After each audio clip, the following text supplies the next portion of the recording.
Do we have a deal, Mr. Reagan? You know, I know this steak doesn't exist.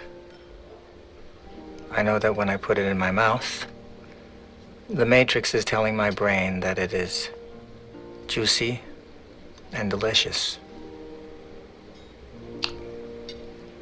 After 9 years, you know what I realize?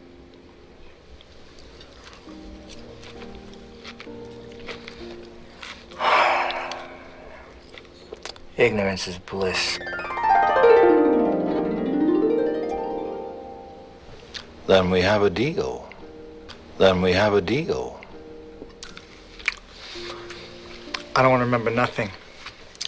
Nothing. You understand? I don't want to be rich.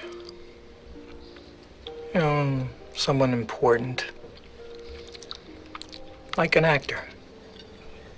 Whatever you want, Mr. Reagan. Important. Like an actor.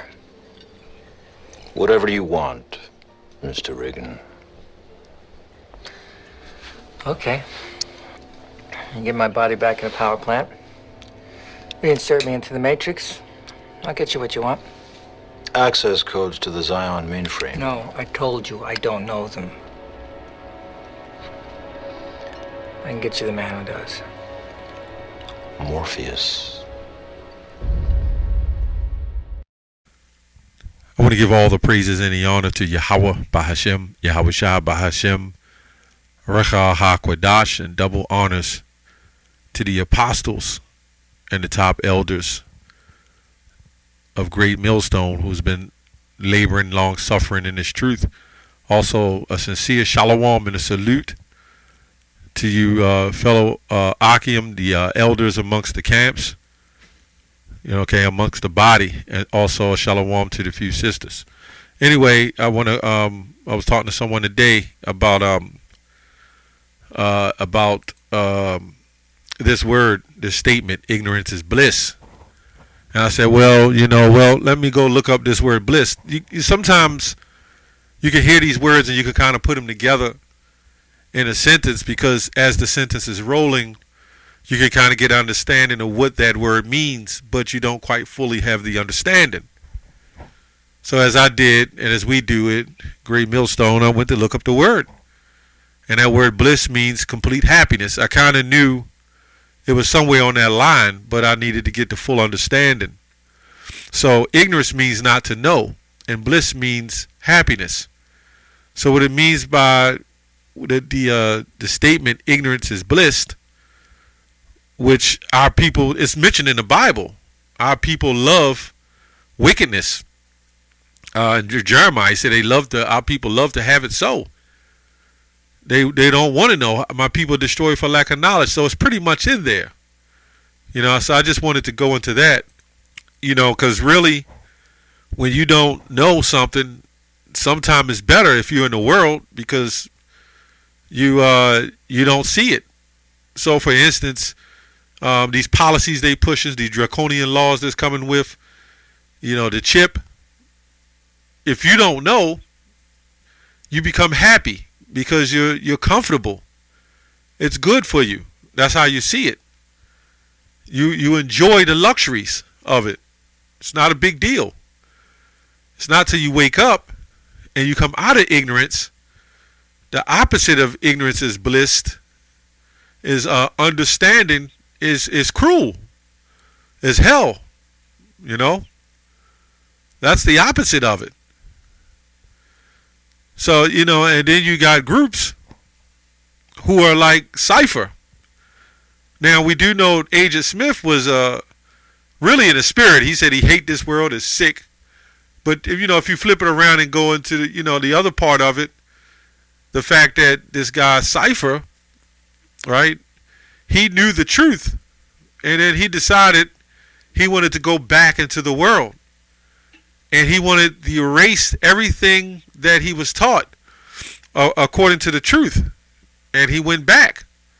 So he wanted, that steak represented a good life. He wanted that good life. And Agent Smith was going to give it to him, and that represents these Israelite groups. They woke up to the truth, and all of them pretty much was on point. But then they hooked up with the agent, right? They hooked up with the agent, and the agent helped them live a more comfortable life. That's why these groups get that 501c3. They're saying, look, you help us. You know, we'll give you this code. You just help us and do as we tell you to do. You are part of the system. That's just the way I see it. Matthew 16:26. For what is a man that profiteth? What is a man profiteth if he shall gain the whole world and lose his own soul? Or what shall a man give in exchange for his soul?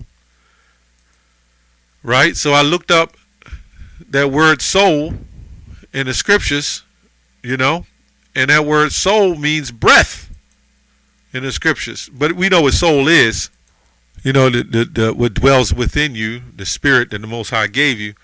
When I looked up this word, it means breath, the breath of life. That means your life is pretty much snuffed from you when you sell out. Okay? Let's go to Matthew. I'm going to go to Matthew 4:1, start with that. Then was Yahushua led up of the Spirit into the wilderness to be tempted of the devil. Right? And when he had fasted 40 days and 40 nights, he was afterward 100. And when the tempter came to him, he said, if thou be the son of Yahweh, command their stones be made bread. This man himself today, the rulers of darkness, you know, we talking about that set up. He's a representation of Satan who will tempt you. Now, Yahushua said, be ye followers of me as I am the follower of his Father. How can you be in his truth and as a follower of Satan? You know, you take what Satan has to offer. Let me just jump on down to 8.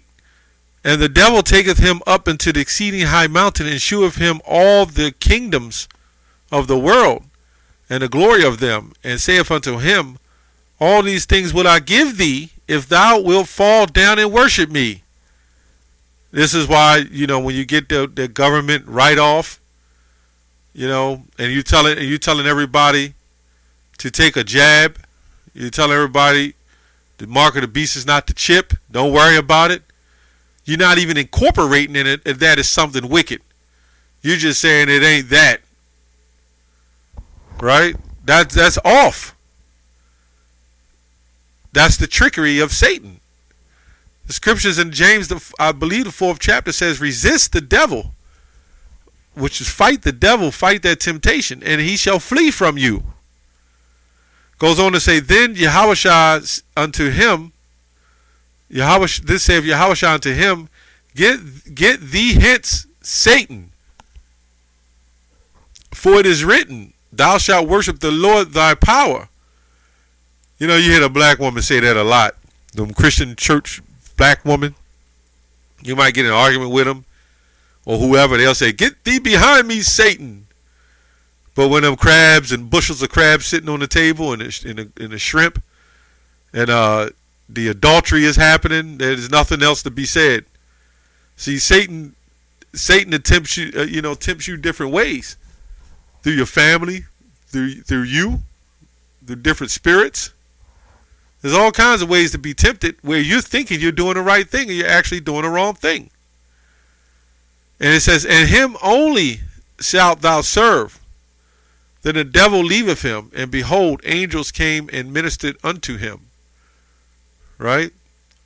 So it says, then the devil leaveth him, and behold, angels came and ministered unto him. Right? Because when you fighting those demons, okay, when you fighting those demons, that takes a lot out of you. Right? This is why we have to pray. Luke, I believe 21:36 says, pray ye always. Okay? You gotta continue to pray. So anyway, I just wanted to go into that this word bliss, ignorance is bliss, means not knowing is heavenly. Complete happiness, beautiful. Because it says here in definition 2, paradise, heaven. Right? So complete happiness, paradise. So it's paradise. This place is paradise to Jake. It's also paradise to some Israelite leaders who are doing well off of the bag. Right? That's paradise, because this is what this money is this man's heaven and our hell. But when you sell out unto him, it become your heaven and our hell. And you're taking people among him to be under your hell. Right? Anyway, that's all I have on that. I just want to touch on that. That's all I have on that. Shalom.